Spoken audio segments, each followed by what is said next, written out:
Hey guys, welcome back to Mile High Misfits. We got a big update today. A big, good update for you guys. So we took the limo to Cornerstone Auto Repair here in Colorado Springs. Local shop to us, good reviews on Google.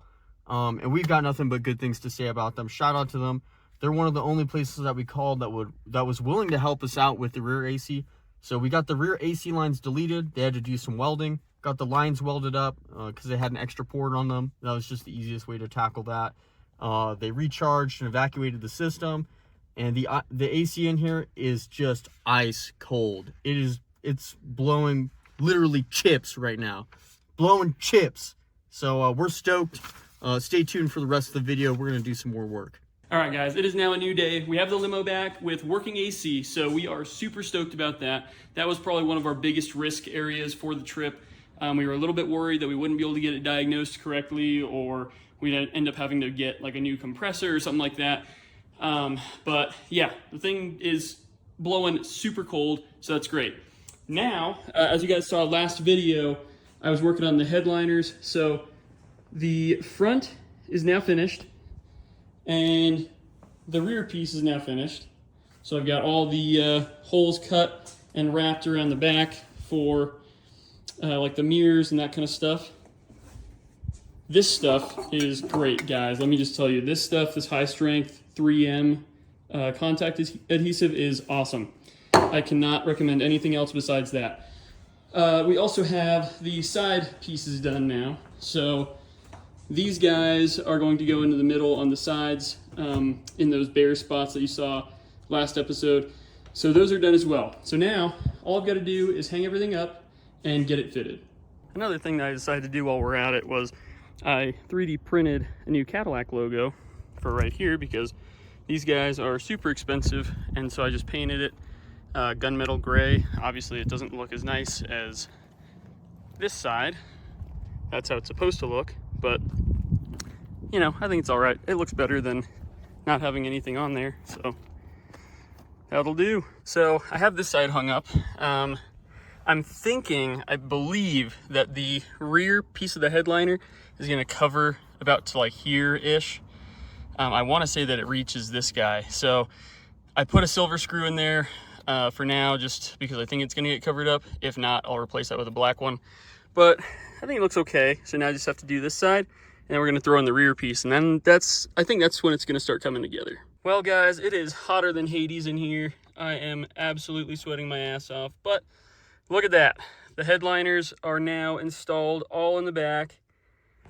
It looks pretty dang great, guys. I'm not gonna lie. So I ended up basically, instead of using bolts here, I just used that spray adhesive and stuck it up there.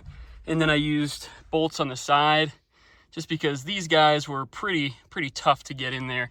So I wanted to make sure that there was a little bit more rigidity with that. So I think that looks pretty great.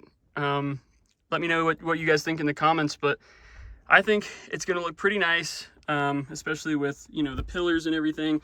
And then now we just have to do the partition, and then the front headliner, we gotta install that. We're still trying to figure out how we're going to mount the partition. That's gonna be, I don't even know. That's gonna be kind of a challenge, because we were thinking about doing some riv nuts into the floor, but yeah, I don't know. We're gonna brainstorm and at the end of this video, so we'll keep you guys posted on what we do. But now it's time to install the front headliner, which is super exciting. All right, guys. Well, this is the final result for the day. So all the front is pretty much done. I got the handles, the visor, and the sunglasses holder. So all that is pretty much done in the front. Now in the rear, I have this handle and this handle installed, and the lights all work. This one is missing for some reason. I don't know if we were missing it to begin with or if it got lost in the garage somewhere, but either way, we might have to get one from the junkyard or eBay, which kind of sucks. But now I just have to do this one. So I do have to put some new wiring connections on the actual light itself. So I'm gonna do that tomorrow and then reinstall it. And then I'm going to also shampoo the carpets and get them ready for the partition to be installed. So we're almost there, guys. The interior is really coming together, and I mean, really, I'm super happy with it. I think this is gonna look great. especially once the partition's in there. It's gonna look nice and filled, especially with the seat as well. So stay tuned, guys. We're gonna keep getting after it.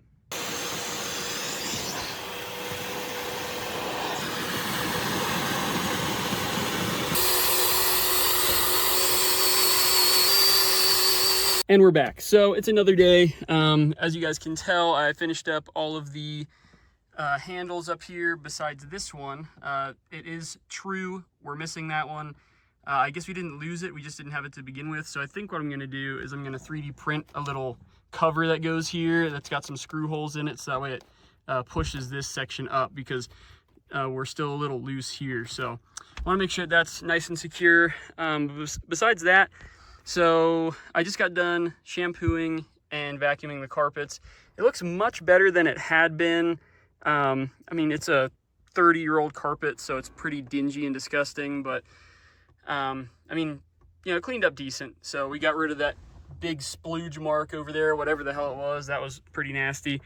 But yeah, guys, honestly, it looks pretty good. It smells decent in here now. We got one of the Little Trees dragon fruit up there. That smells delicious. And then I also got the fuse block grounded in the engine bay.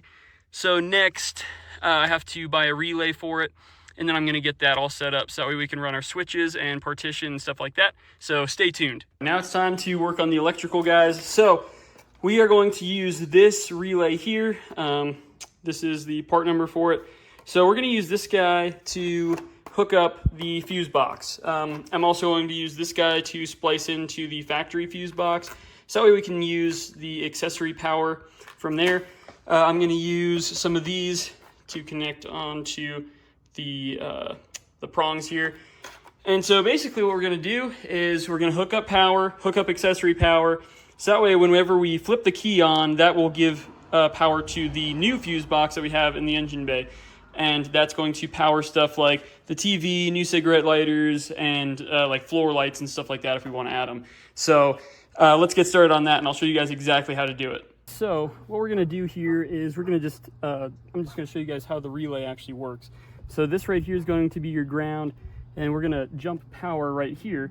So basically what you're gonna hear is that click.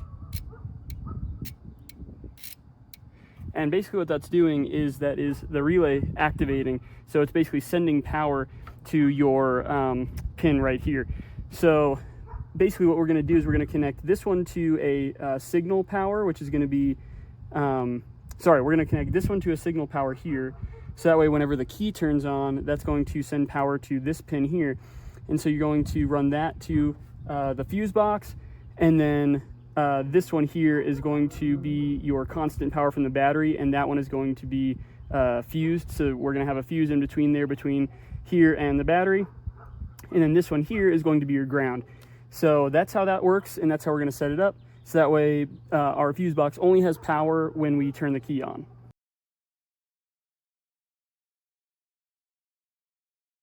I love when I'm trying to record and somebody's yappy ass dog won't shut the fuck up. It's great. Okay, so here's the ground that I just made. I just put this guy on there, and then this one to connect to the relay. So we're gonna install that now.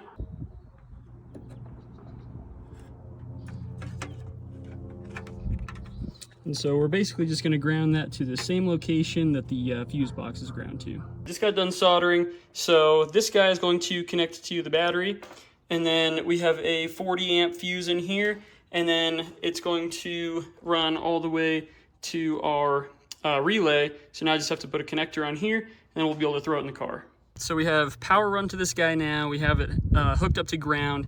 We have the fuse box hooked up to ground, and then we now have power basically going from here into the fuse box here. So now all we have to do is hook up the accessory power that we're gonna get from the interior. We're gonna hook that up to the fuse box in there, and then that should all work. So here's what I ended up doing. So here is that splice for the fuse. So that basically runs through the dash, through the grommet, and then it comes to this green wire. So you can see it coming out of that grommet down there. It's a little hard to tell, but so yeah, that comes down here, and then it goes to that pin there, just like on the diagram. And basically now when I flip on the key, we hear this relay activate, and then that brings continuity between the positive post here and then the one that we're gonna put on the battery. So we're gonna hear that beep once I put the key in the ignition here. And that means that the circuit is working. So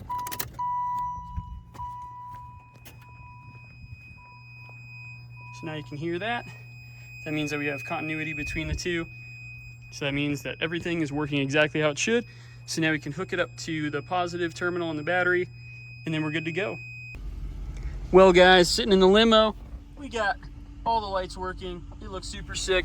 And we got the best addition to the limo now. We got the blue fuzzy dice. And Marshall came by. Hey. Here's my favorite part about the limo so far. We got the flags on, boys. Look at that. Bam. Presidential as fuck, if I do say so myself. Bro, one of them just fell off.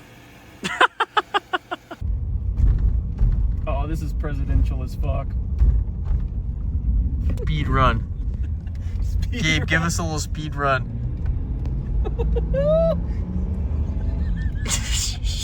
Alright kids, welcome back to the channel. And now we're moving on to one of the least favorite parts, or most favorite parts according to the fans, of our limousine, which is the rear AC unit.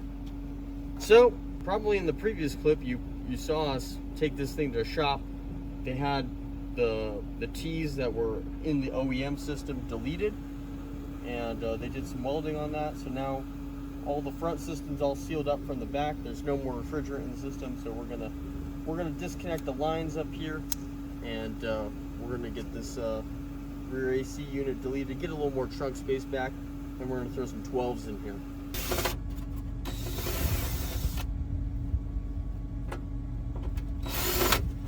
This looks like a creation from the Tin Man sex dungeon here. Wow, well, there was our leak. Right. Jeez, that was not even on there. 8 turn at a time. Okay. Those were the AC lines. And now this whole unit is about to rip out of here. Okay. We have freed her. Ready? I've been waiting a long time to do this.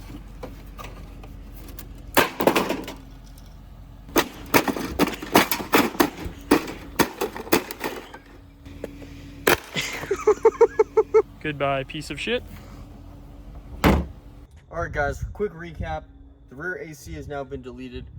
We did a quick trash compaction on it. Got that taken care of. In a separate video, we're probably going to pull the lines out of the car, similar to what we did with the heater core lines. It's not too hard, it's just a little bit finicky trying to feed them through the engine bay. And they run through the frame rail of the car, so it's just a little bit of work to get them out clean, but we'd rather just take them out clean than just hack them off and just leave them there, just because it's extra weight we don't need. And this thing is going to be fully loaded for our road trip, so we'll take all the weight reduction that we can get.